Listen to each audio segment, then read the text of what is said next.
The Sure Thing, hosted by the Fin Addicts, Jimmy Kearns and Brian Byrne on the Fin Addicts Network.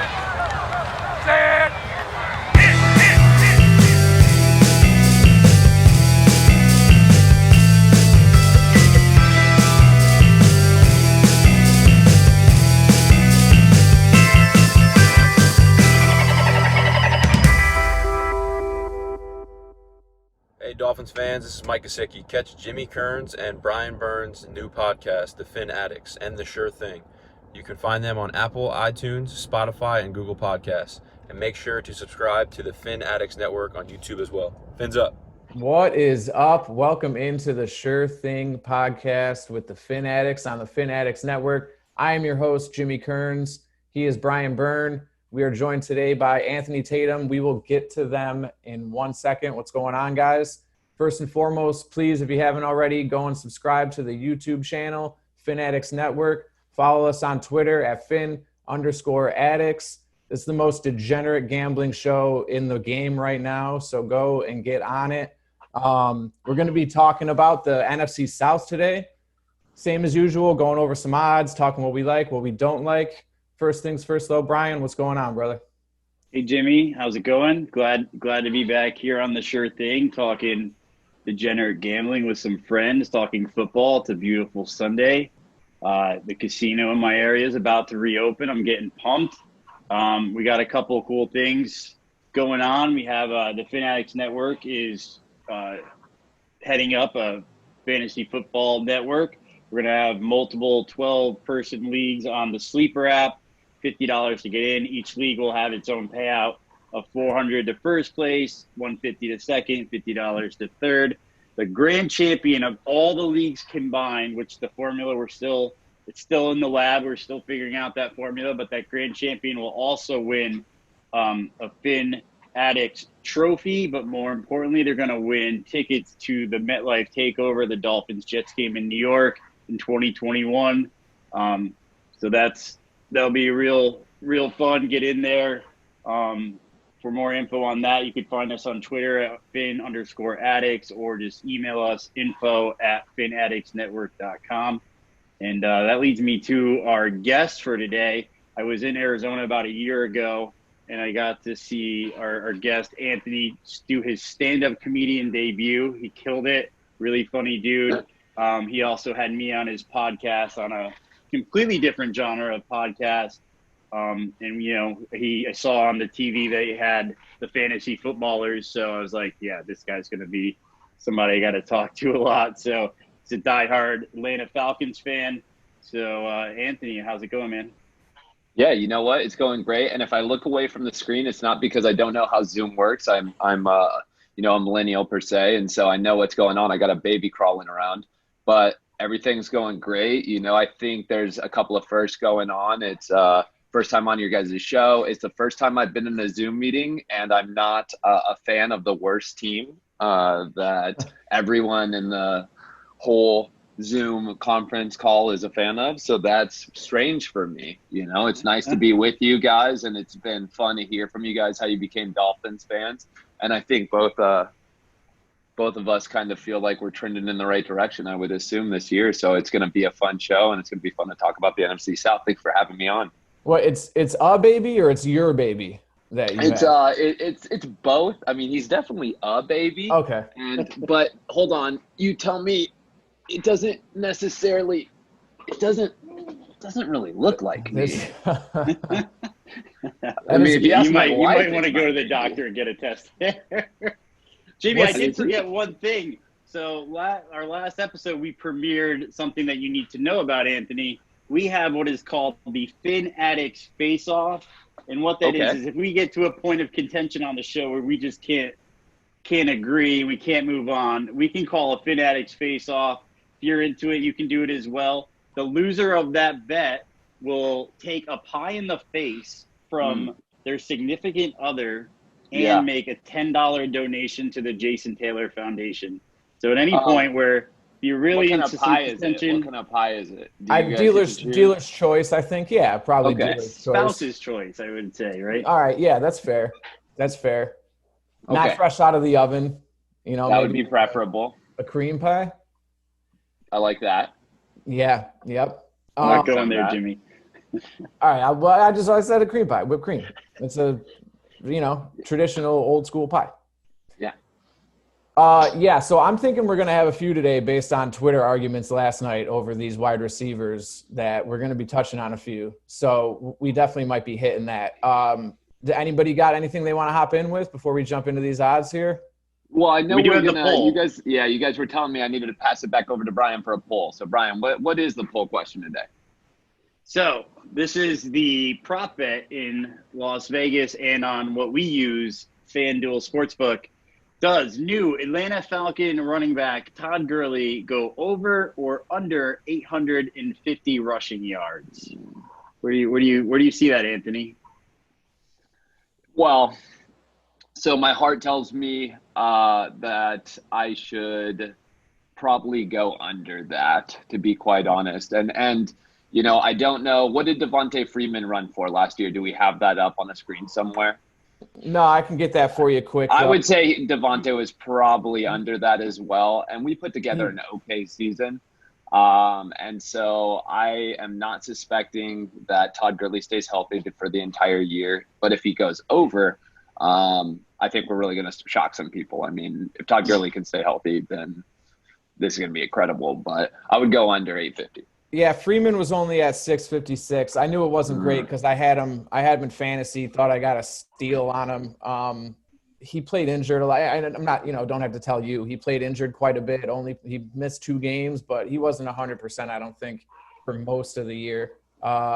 He's had a bad couple years in a row. Yeah, how many knees is Gurley running on is going to be my question. What's the over-under on how many functioning knees he has is probably a good prop to look into. Yeah, that's not bad. I mean, how many healthy knees do we have in Atlanta right now? So I'm going to probably need to put a little reliance into our backups, but we seem to string it together, and Matt Ryan will throw for 4,500 yards again. So I think we're going to be all right.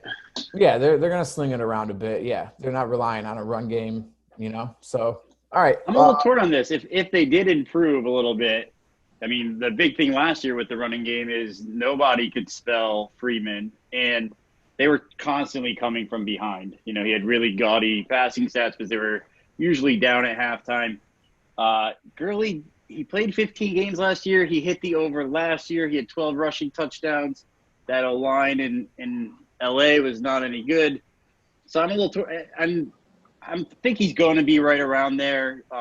But it's interesting to me that everybody is just completely writing him off for dead. I mean, his knees are bad, but he still managed 15 games. He had 14 total touchdowns, added like 350 in receiving yards last year. Could he surprise people and hit that 1,000? I think if he stays healthy for 16 games, which is a huge if, I think the over is a no-brainer. The question's definitely the health. What scares me is just how quickly he fell off the map with the knee. It wasn't like a slow progression. It was just boom, he was the man. All of a sudden, he's not. So we'll touch some more on Gurley when we get to the Atlanta Falcons. But first things first, we're going to kick it off with the Carolina Panthers. We're kicking it off with a team that's probably not going to be super relevant this year, so we can just probably breeze right through them. What are the odds you got for us, Brian, on the Panthers this year? So the Carolina Panthers, their Super Bowl odds are plus 7,000. Their NFC Championship is plus 3,400. The NFC South is plus 1,400. To make the playoffs, the Carolina Panthers are, if you say yes, you get plus 380. No is minus 550. And their over-under is 5.5 games. The over is getting minus 130. The under is plus 110. All right, so the Panthers were 5-11 in 2019. Again, we go on scoring ranks. Their offensive rank, 20th. That defense was ranked 31st. They drafted a ton of defense this year, all defense. Strength of schedule for 2020, they are tied for 18th. Brian, why don't you jump back in here and kick us off? What do you anything you like on these lines? Anything you're staying away from? What's good? What's good here? Yeah, I don't know if much is good here. I don't think I'm placing money on the Carolina Panthers this season. I have no idea what to make of this team.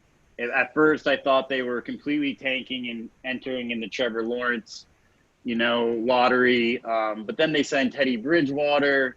And they did start adding a few free agents. I think their defense is really bad. I think that's like their biggest. It's a weird fit because they have an offense to kind of put up some gaudy numbers in McCaffrey and DJ Moore and Curtis Samuel.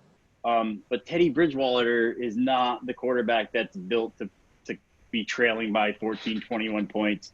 So without the defense, it's going to be tough. I like all their offense in fantasy sports because they're going to be trailing a lot. They're going to be throwing the ball a lot. I don't love this team. There's not too much to talk about. I considered Matt Rule, only knowing a little bit about Baylor, watching them a bit. They're always on TV, Fox Sports, usually on at noon, so it's a good watch. They consider him kind of a defensive-minded coach. They don't play a lot of defense at Baylor, and they put up some points. But from what I'm reading, they really like what he's going to do with this defense. Anthony, what do you think, man? Anything you take in here?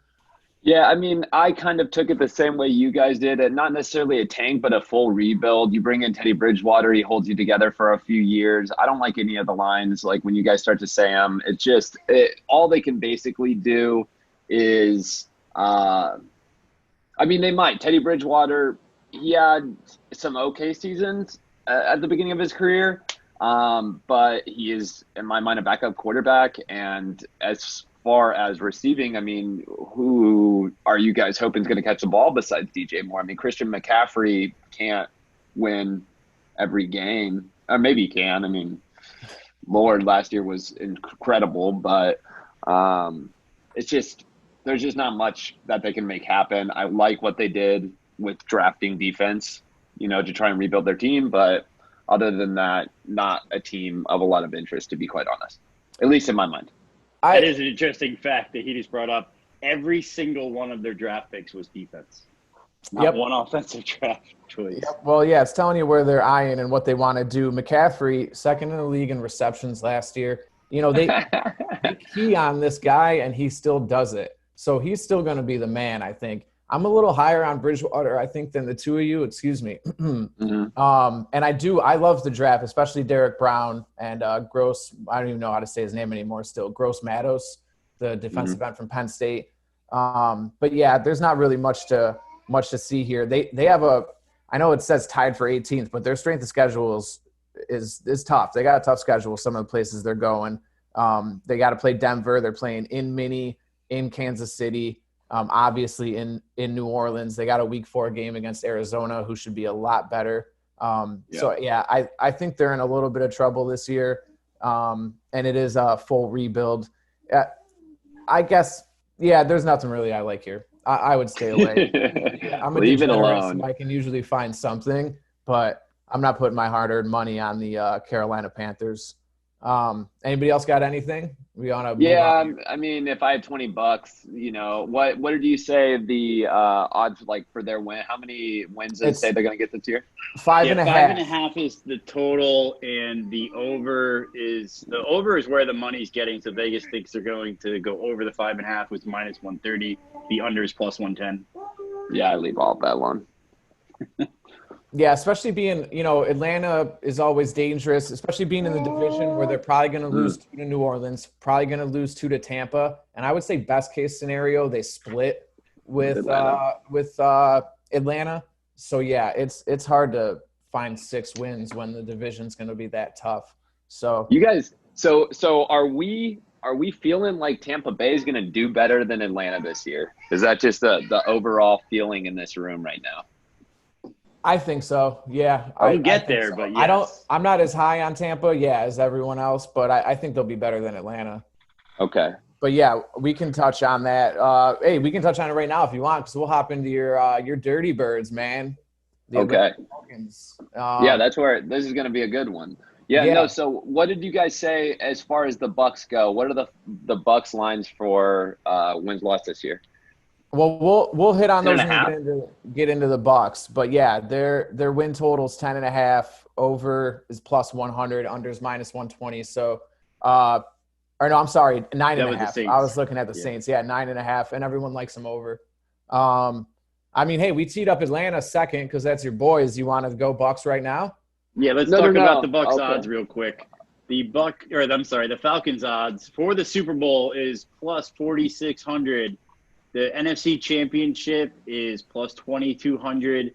The NFC South is plus 700. Playoffs, Atlanta Falcons, yes to make the playoffs is plus 210. No is minus 270. And they're over under for Anthony's Atlanta Falcons is 7.5 games. The over is even money at plus 100, and the under is minus 120. Anthony, tell us why we should be betting on your Falcons. I mean, you take the over on the wins. I mean, what did we go? 7-9 last year. Every single defensive player that we had was injured. We have got rid of an injured Devontae Freeman for an injured Todd Gurley, which I'll take all day. Yep. And we are coming into Calvin Ridley's third year, and he is an absolute stud. We traded a tight end that we made look good in Austin Hooper for an actually athletic tight end in Hayden Hurst. I would say that from top to bottom, we have improved. And if you look at our games last year, we've kind of done what we've done most of the time that we lose sub 500 in the past 5 years is we can't get in the red zone.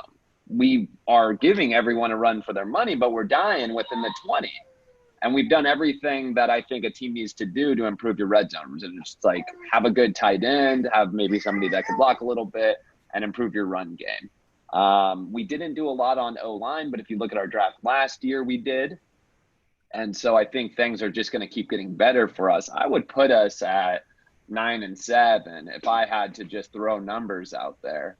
And so 7-9 is, I would absolutely take the over on that. Now, the rest of them, I understand it's an incredibly competitive division with the Saints in it, but I'm not by any means giving any homage to the Tampa Bay Buccaneers. Their schedule is not ideal. Tom Brady's coming in and learning a new system. They have no run game. I don't love their defense. It would be a fair way to say it. So I would take the Falcons in some of these bets for sure. You know, I was on them as going to be – they're underrated this year. I was on them, and then the schedule came out, and it's – especially early on, it is difficult. They open at home with Seattle, but then they go on the road weeks 2, 4, and 6 at Dallas, Green Bay, and Minnesota. You know, if they can come out early and be competitive in these games, I think they're a week-by-week bet-em team. I think they're going to be getting points more often than not when they shouldn't be. I think there'll be some good times to hop on them. I liked the over early on, and then I kind of looked into it more. But yeah, it's gonna be tough for them. I think they're going in the right direction in that offense. I agree with you. Ridley is a stud.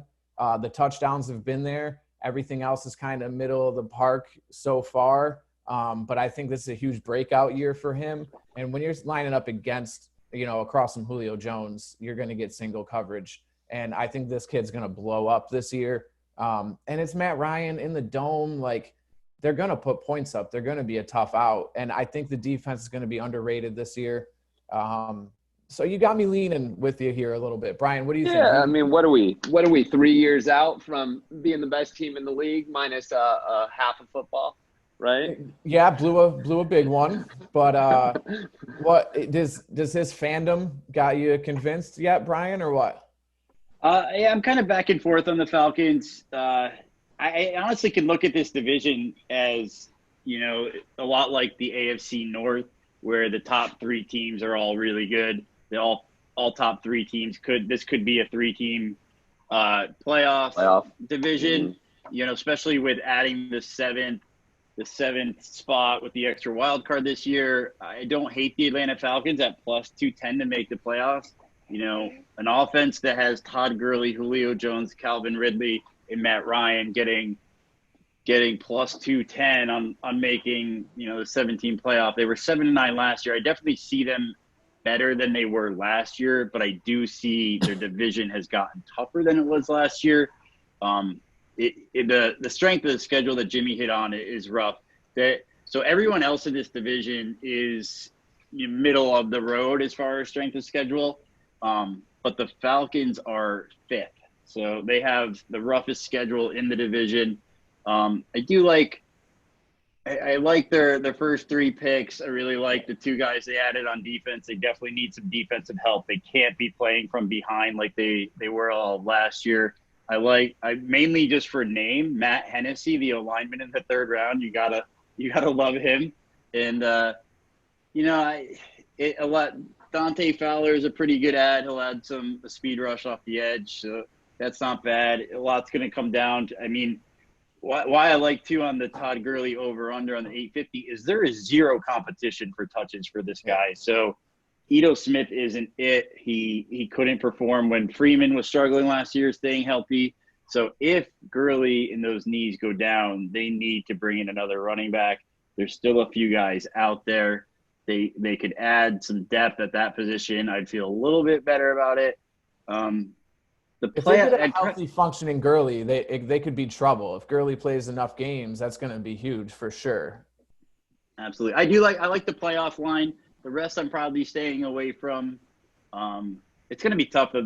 These 3 teams are going to beat on each other, and it's going to be a rough year for all 3 of them with, 2 of the 3 favorites to go to the Super Bowl from the NFC are both in this division, and the Saints and the Buccaneers. So it's a rough division this year. I could see him in the playoffs. That's about all I made money on. They lost Vic Beasley, Desmond Trufant to that defense, right? Fowler's a good pickup. They grabbed 2 XFL guys, that Kari Lee, the tight end, and that Edmund Robinson. I know it's the XFL, but that Edmund Robinson played some good linebacker. Don't forget about the punter they drafted in the 7th round. I feel like that could really make or break this team. Sterling Hoffrichter, something like that is what Old I got. Sterling, we'll bring him to the promised land. Bro, you can kick bombs in that dome, dude. That could be a game changer. And if we're just going to beat a dead horse here as far as like how the offense looks, it's for me, I think, we are being undervalued in the sense that Austin Hooper finished, I'm looking at it right now, but he finished at number 5. This is Hayden Hurst's 3rd year, and he came in, he was outshadowed by Mark Andrews. He was drafted a number 1 tight end.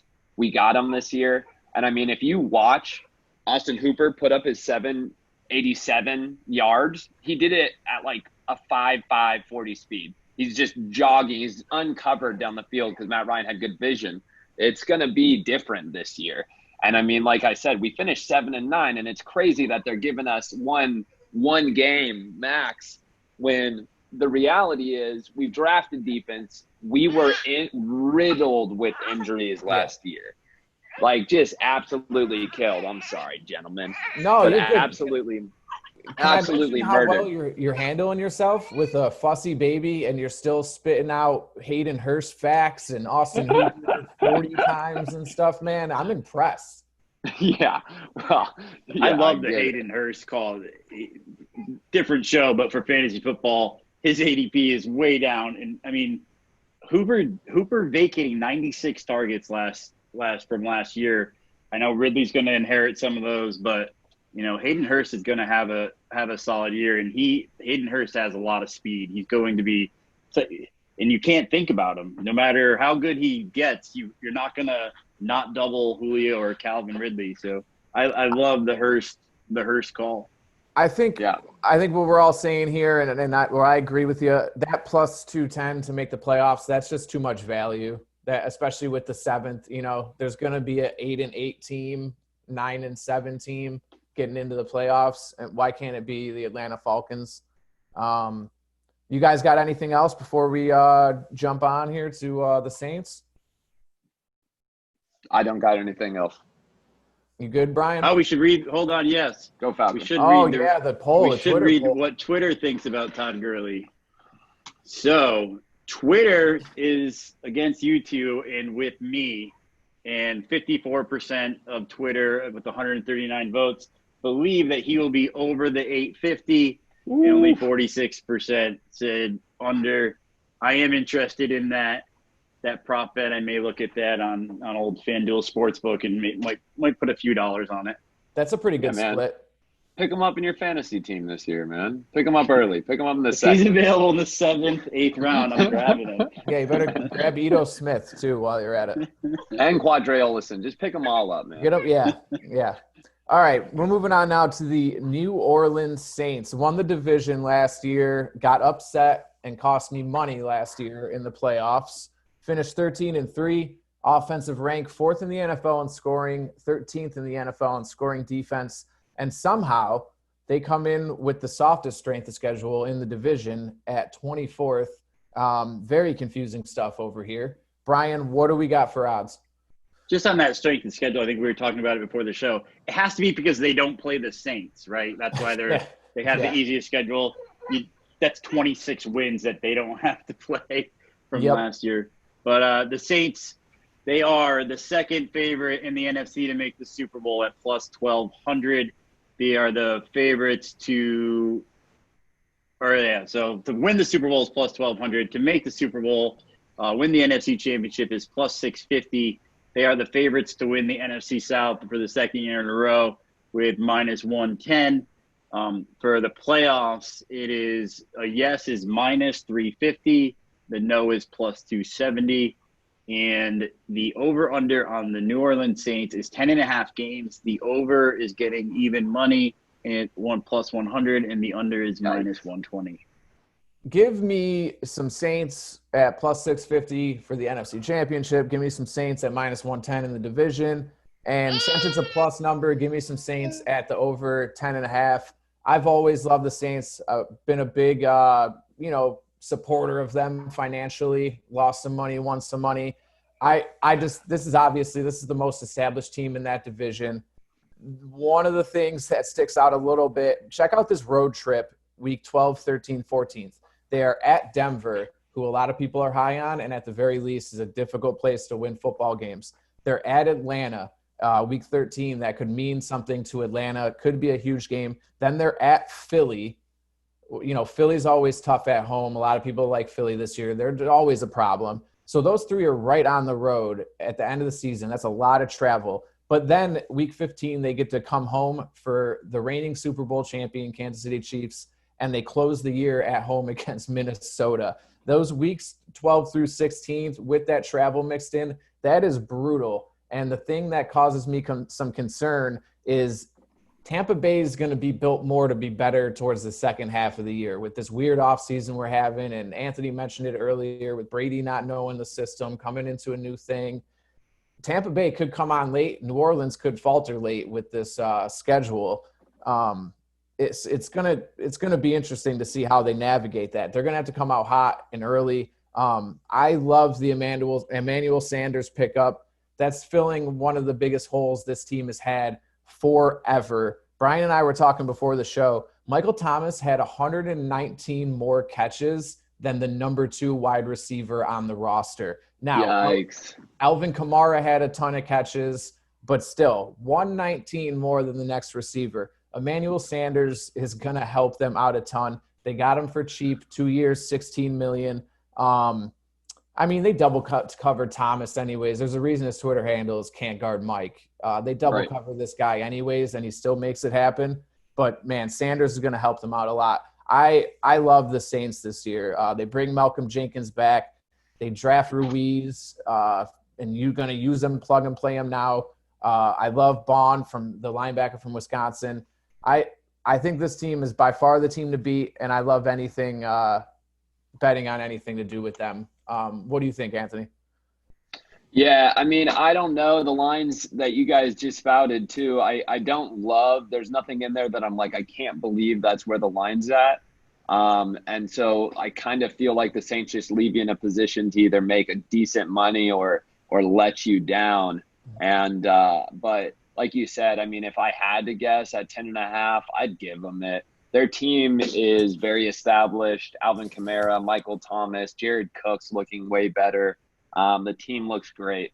I don't line them out versus any of those teams that you even said and give anyone besides Kansas City a better odd in this situation. And so I think you could take most of these bets, and I think you might win them. You might not win them big, but I'll be honest with you. It's the Saints post the regular season, they've just let people down over and over and over. Like they just continuously, I don't know, Drew Brees has just done what Andy Dalton used to do. So it's just been not fun to watch.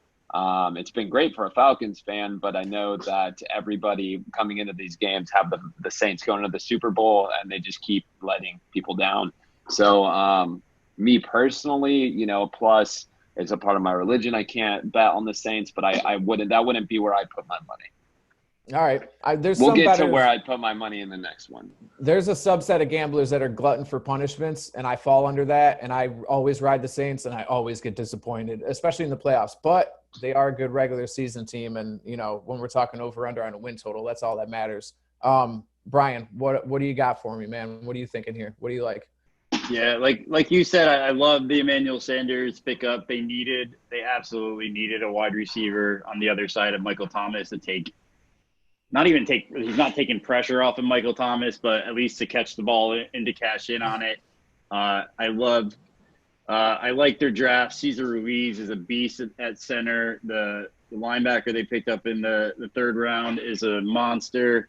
I love the underrated. I love the tight end out of Dayton, Troutman. I think that was a good pickup to pair with Cooks. Breeze's arm's getting less and less every year. You need more check down guys. As far as the odds, it's like which really old quarterback is going to appear in the Super Bowl for the NFC? I am kind of torn on that, and it's in this division. I don't love and I don't hate. I could see myself easily putting money down on the Saints for the NFC Championship and even the Super Bowl. There's just something about this team. You feel like it's been building up for a couple of years where, like, they get screwed in the playoffs, then they get screwed in the playoffs again. There was a miracle involved. You kind of been feeling like this team will get one in before Breeze goes. There was another catastrophe this year, so, they cashed in on the year after Katrina. Maybe they're the coronavirus sweethearts. The 49ers are still the favorite in the NFC, but it's pretty good odds for the second team. You're getting plus 650 to go to the Super Bowl. That's kind of the bet that jumps out to me, the plus 650 for the NFC Championship. I'm staying away from the rest. I do believe that they'll probably get over 10.5, and you get even money, so that's not a bad one either. But really the only one that intrigues me is the NFC Championship game. I'm surprised you didn't mention your boy, Chris Sims, like number 37th ranked quarterback, Taysom Hill. I know you love Taysom Hill and his quarterbacking abilities. Yeah, I like Taysom too. Chris Sims has him higher rated than Tua in his quarterback list, even though ESPN moved him to tight end on fantasy football. Yeah, Taysom's always good for, again, it's Drew Brees' arm's going down, and he needs those check down guys. You failed to mention it with the second string running back, Latavius Murray, had more catches than every other wide receiver on that team, not named Michael Thomas. God. Their defense, I think, is going to be a little bit better. I think their O-line is going to be a little bit better. It's just, there's been a feeling that they're owed one from, getting ripped off the past couple of years in the playoffs. So this could be the year. It seems like the football gods do owe them a little something. And you said the defense can be a little better. They're criminally underrated on defense. They take the ball away. You get into that dome and it's loud, and their defense is sneaky good. It's a good fantasy defense with the takeaways and touchdowns and all sorts of stuff like that. The sacks. Cameron Jordan is a monster. Their secondary is always strong. I don't know. I mean, it's the Saints, man. The way I look at it is it's not smart to bet against them. So at the very least, just stay away from them, Anybody else got anything before we hop into Tom Terrific and his new squad he's already cheating with? Let's get to the Bucs. All right, this is what everybody's been waiting for. Tampa Bay? It's time for the Tampa Bay? The Tampa Bay Buccaneers, the most talked about team in the offseason. They bring in Tom Terrific. 7-9 last year. Offense ranked 3rd in scoring. Defense 29th in scoring. Not great. Tied for 16th on the strength of schedule. They it's addition by subtraction. They got rid of 52 interceptions just by getting rid of Winston. So at the very least, they're going to have 52 extra possessions. Dude got his eyes fixed, so I wish him nothing but the best. But anyways, Brian, why don't you give us some odds here for your Tampa Bay Buccaneers? So the Tampa Bay Buccaneers are plus 1,500 to win the Super Bowl. They are the third favorite in the NFC to win the NFC Championship at plus 700. Wait, what did you say? Second favorite? Third. So it's San Francisco, favorite. New Orleans, and Tampa Bay. In the division, they're getting plus 160. For the playoffs, it is yes, minus 230, no, plus 184. Their over-under is 9.5 games. The over is getting all the money with plus one or minus 130, and the under is plus 110. Thanks, man. Man, it's going to be interesting to see how this goes. Did you guys see they had a couple of execs and coaches talking about they don't view Gronkowski as a threat anymore. They're like teams are totally just writing this dude off. They're not worried about him at all. I'm more interested in seeing Gronk come back. I want to see one of those Gronk spikes, him getting nuts, crush and bruise. Anthony, man, you're very excited to talk about the Tampa Bay Buccaneers, brother. So why don't you kick us off here? What do you think? I mean, for everything Jameis Winston wasn't last year, he threw for 5,000 yards. I don't know the last year that Tom Brady's thrown for it. It might have been in a couple of years. I'd have to look at the stats, but I can't assume that it was. They have 0 running backs. Like, that's just basically how I feel, and I just can't help but remember that people are hyped, man. People are excited. I mean, Tom Brady's an incredible quarterback. I'm not going to take that away from him. There's no doubt about that. I'm not here to say he's not.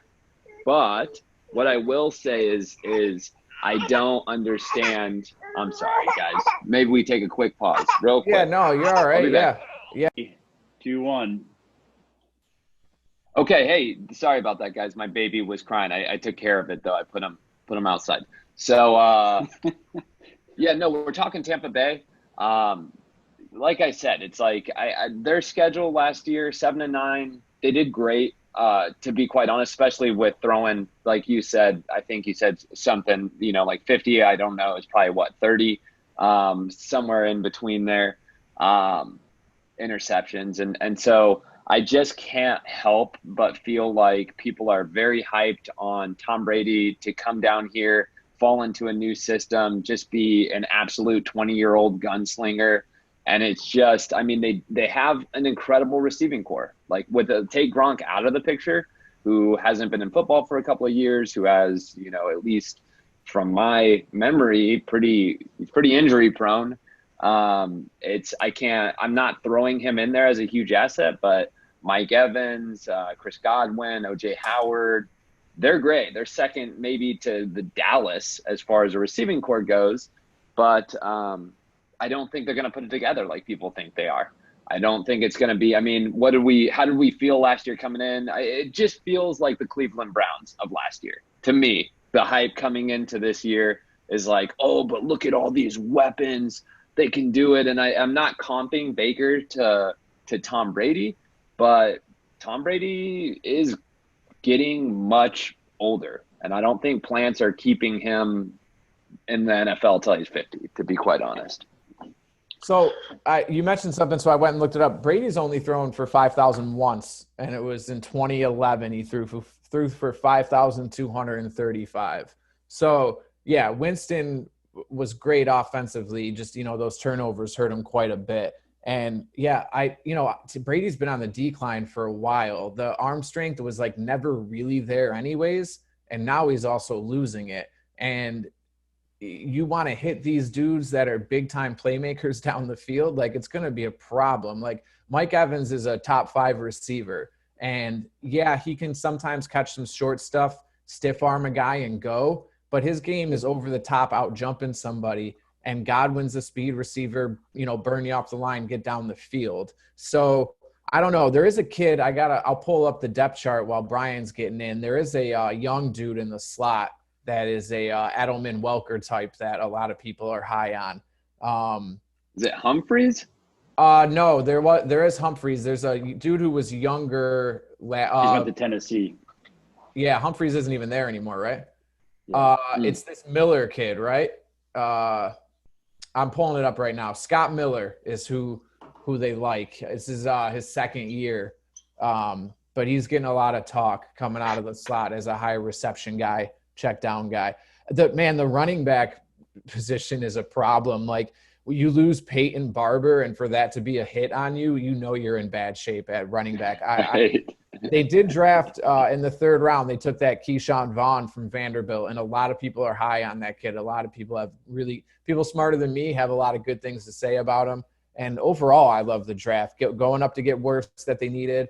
And Brian will tell you, I was screaming for Winfield to come to Miami, for Miami to take him. So what do you think, Brian? What do you got going on? Yeah, so I definitely see where Anthony's coming from. I can liken this to the Browns of last year, the Eagles from 2012, I believe, when they thought they built a super team, and I don't think that team made the playoffs. But I am in on Tampa Bay. I love, my favorite line is the NFC South at plus 160. I really like that. So there's a couple. There's one stat that's super misleading about the Tampa Bay Buccaneers, and it's their defensive rank of last year. They were 29th in yards, but they were third against the run, and their defense really was coming out at the end. But when you have Jameis Winston throwing 30 interceptions and putting you behind the 8 ball as much as he did, it made it tough for them. I think this defense is going to be top 10 defense this year for sure. They added Ndamukong Suh. They added Jason Pierre-Paul. They added Antoine Winfield, safety from Minnesota.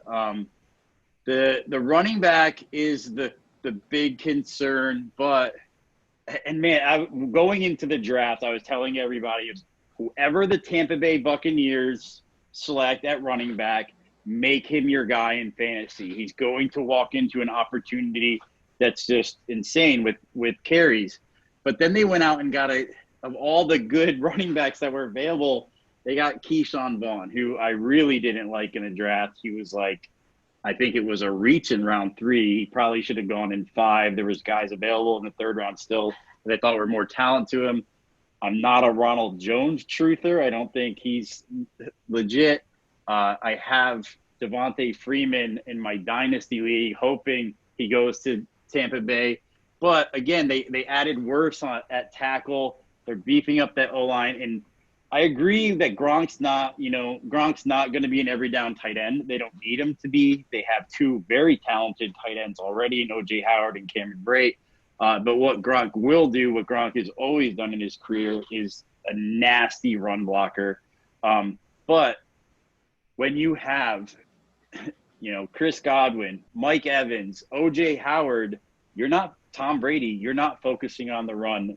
Think about the running backs in New England who you never thought were going to kill it and run for 1,000 yards. We'll talk about Garrett Blount with 20 touchdowns and Sony Michel with over 1,000 yards. Teams facing Tom don't typically key on running backs. So I definitely would love to see more talent there. I like their odds for the Super Bowl. I like their odds for the NFC Championship. I like their odds for the NFC South. As a Miami Dolphin fan, I admitted this on Twitter the other day. I have really, since he's now a Tampa Bay Buccaneer, I really love Gronkowski. He's such a lovable dude. He's got a new TV show on ABC. He's just great. I don't even hate Tom Brady anymore. It's amazing how quickly that hatred went away. But I'm putting money on Tampa Bay. Could this team not click with the shortened off season? Yeah, they could be the 2012 Eagles, but with their additions, they could also walk away with the crown at the end of the year. They're already working down there. I don't know if you guys saw it yesterday. Some helicopter. They knew Tom Brady and Gronkowski were working out with their new teammates, and a helicopter was like trailing them, trying to find them. They finally located them, and when the helicopter flew over, they stopped running plays. And then when it got away, then they kept practicing.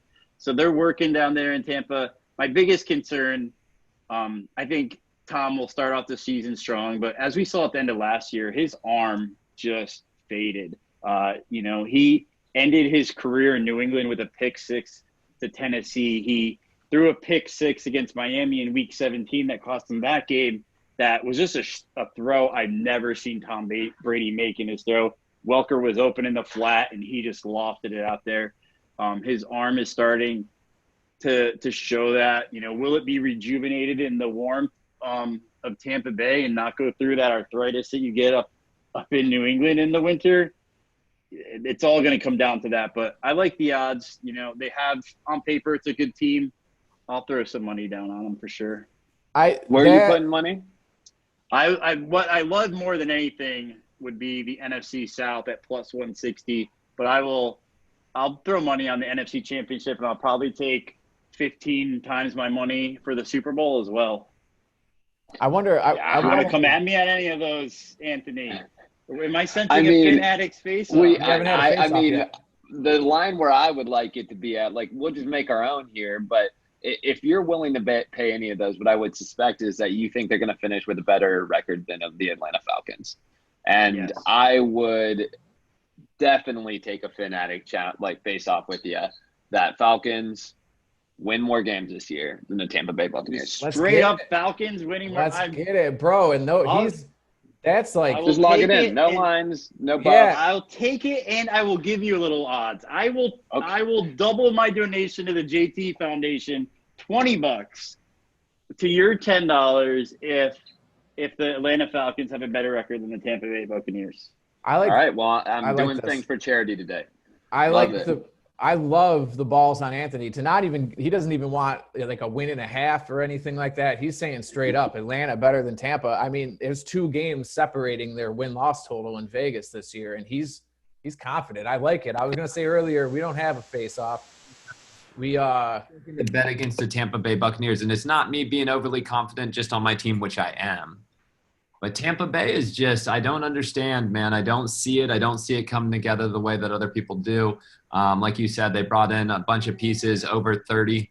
And I just don't see it clicking, to be quite I'm on your side on this one. I'm with you on this one, Anthony. The schedule is tough, especially early on the first couple weeks. Also, what I really don't like, their bye week isn't until week 13. When you got one of the oldest QBs in the league, your bye week late in the year, you love that. I love that. This team is built for the. They're not trying to make a wild card. They're trying to go deep in the playoffs. You get a late bye like that, you get that older group to regroup for the last 4 weeks of the season to hit the push. The playoffs first, bro. Make that push against the Saints. You talked about how the Saints finish really hard. The Buccaneers get that late rest. Heal those aching bodies, come back. I see that being the difference of them winning the division. I know Brady makes the running back. I totally agree with you on that. He's made some marginal running backs look great, but man, I wish they would have did something other than drafting Vaughn. I really liked them to possibly get Melvin Gordon, and I would have loved this team a lot. But yeah, I'm more on Anthony's side here. And good. Now we got a face-off. As I was going to mention earlier, we didn't have a face-off for the day. I wanted to throw down what we were talking about on Twitter last night. I wanted Michael Thomas over whatever you want in whatever fantasy points, receptions, yard. It's blasphemy how much you disrespect Mike Thomas. I can't stand it. Yeah, so I will definitely take that. Before you introduce that segment, is this the landing spot for Leonard Fournette? I do not see Leonard Fournette making it past week 8 in Jacksonville. This looks like the prime landing spot for Tampa Bay to make a deal to get Fournette into town and really push this team over the edge. I could see that happening. I could see that for sure. I guess it depends on where Tampa's at the time. If Tampa's rolling into week 13, if they're rolling into that bye 9-3, 10-2, like probably not. But if there's a little bit of struggle, I could see that, and I would like that. They'll get Leonard Fournette definitely fits into the, let's draft another person who has potential downside and could hurt himself and not be playing football this year. So I love that pickup. That would be great. Anthony, what are you? And hurt so the team are you? too, You don't like Tampa Bay? Is that what you're trying to say? I mean, I definitely am not as worried about them as people seem to be thinking I should be. The Saints are a legit organization. I mean, I would have put money on the Patriots falling off last year, except their schedule was incredible. Give me from top to bottom. It was just every game they should have maybe had a game and it might have been a good football game to watch. They lost those football games. And so it's just kind of rolling that into, hey, let's come over here and hope that Tom Brady can throw the ball like he has Randy Moss on his team and it was 10 years ago.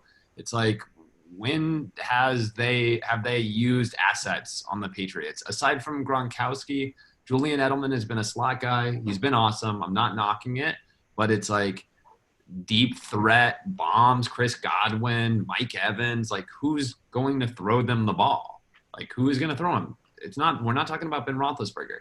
You know, it's like, I hear it, but it doesn't look like it's going to happen. And I have a little spice to add to our Fin Addicts face-off.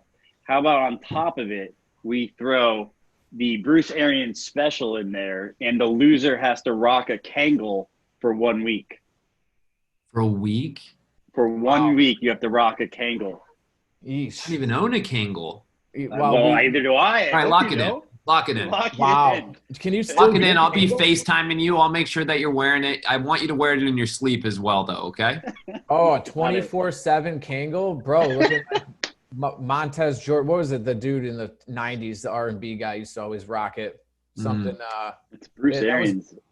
Was it him? His R&B record was all right. It wasn't that good. He wasn't as good as the guy I'm thinking of. But all right, so recapping here, we got a Fanatic face-off here with Brian and Anthony that the Atlanta Falcons will have a better record than the Tampa Bay Buccaneers. Anthony is on Atlanta. Brian is on Tampa. This is going to be interesting. I'm going to be following this one closely because I've got to side with my boy Anthony here on this one. Like, I don't know, man. With this weird offseason, too, trying to bring in all these personalities and a whole new bunch of guys and a new system. And I know Brady had the playbook dropped off at the neighbor's house like 4 months ago illegally or whatever it was. But that's probably true. He's breaking and entering into some random guy's house as well. It's a lot to get going on. So, all right. Hey, you guys ready for the sure thing of the week or what? Yes. Sure thing of the week. Is that where we're going with this? All right. We're winding it on down here on the sure thing with the sure thing of the week. Anthony, would you like to kick us off as being our esteemed guest? You got a sure thing for us this week? No, why don't you kick it off and then I'll kind of jump in. All right, Brian, give me your sure thing of the week, brother. Yeah, we already touched on it. The absolute love is the NFC South, the Tampa Bay Buccaneers at plus 160. I like that money. I like their chances.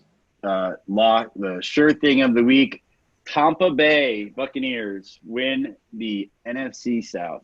That's dead money, folks. That is dead money. If you're interested in that bet, again, please DM me on Twitter, send me your money, and I'll just hang on to it for you.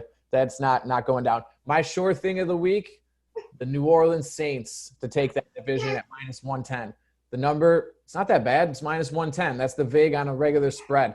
So give me the New Orleans Saints to take that division. And like I said, I also like the over the 10.5 games. But, you know, they could win 10 games and still win that division. You know, I lose 20 cents on the juice here. So, you know, give me the Saints minus 110 to win the NFC South. Anthony, where you at, brother? Yeah, I think I'm gonna kind of piggyback on you, but I am gonna take the 10.5 for the Saints. To be quite honest, I don't see them losing more than that. You look at their schedule; they're gonna give everybody a run for their money. So I would take the Saints at 10.5 if I had to. Beautiful. All right. Anybody else got anything else for me? No. We're all good to go. Another great episode of The Sure Thing. Thank you guys for bearing with me. I appreciate you. And Brian, I'll be calling you and expecting you to wear a Kangol hat, man. Don't worry. I'm going to produce. There'll be a Kangol update brought to you every week with we'll make a little emoji with the Kangol letting us know where we stand on the Kangol bet. Yeah, I'll enjoy these episodes of the show with you wearing it. One of you guys are going to be like one of 4 people left to wear a Kangol. We could spin this into like a sponsorship or something. You know what I mean? Hey, we'll take it. That might be nice. Anthony, again, thanks for joining us, man. Bro, you handled yourself well over there, taking care of a newborn and knowing your stuff and being on it. I truly appreciate you. Bye, bud. It was nice seeing everybody. I'm Jimmy Kearns. He's Brian Byrne. Thank you again to our guest, Anthony Tatum. This was The Sure Thing with the Fin Addicts on the Fin Addicts Network. We'll see you next time. Thanks, guys.